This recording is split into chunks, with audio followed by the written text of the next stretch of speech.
السلام علیکم، کیسے ہو؟ آج کی خبر خاص طور پر ٹک ٹاکر کے لیے اچھی نہیں ہے۔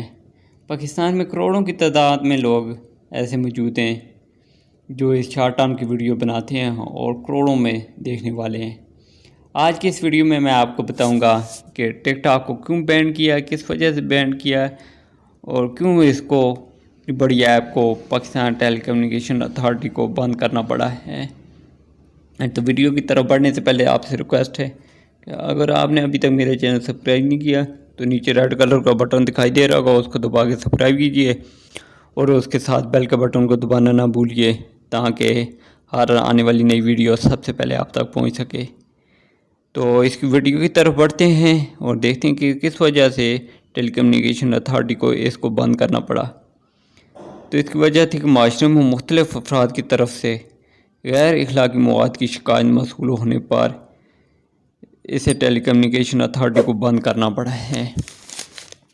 پاکستان میں مواصلات کے ریگولیٹری ادارے پاکستان ٹیلی کمیونیکیشن اتھارٹی کی جانب سے اس بارے میں ضابطہ طور پر اعلامیہ جاری کر دیا گیا ہے۔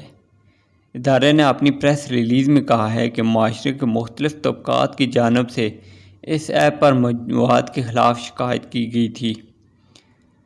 ٹک ٹاک کی جانب سے اس پابندی پر فوری طور پر کوئی رد عمل سامنے نہیں آیا ہے۔ پی ٹی اے کے مطابق ادارے کی جانب سے ٹک ٹاک پر شائع کیے جانے والے مواد اور اس حوالے سے شکایت کی نوعیت کو مدنظر رکھتے ہوئے ایپلیکیشن کو حتمی نوٹس جاری کیا گیا تھا۔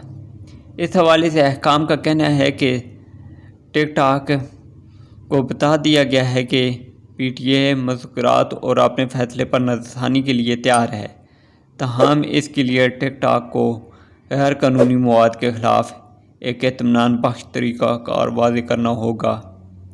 واضح رہے کہ پاکستان ٹیلی کمیونیکیشن اتھارٹی کے مطابق پاکستان میں ماہانہ 2 کروڑ افراد ٹک ٹاک استعمال کرتے ہیں۔